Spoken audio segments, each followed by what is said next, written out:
Благодать Господа нашего Иисуса Христа и люби Бога и Отца и причастие Святаго Духа, будет со всеми вами.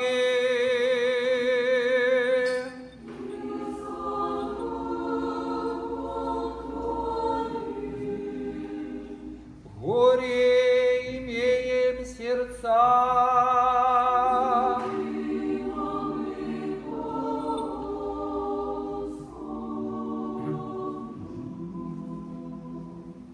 Благодарим Господа.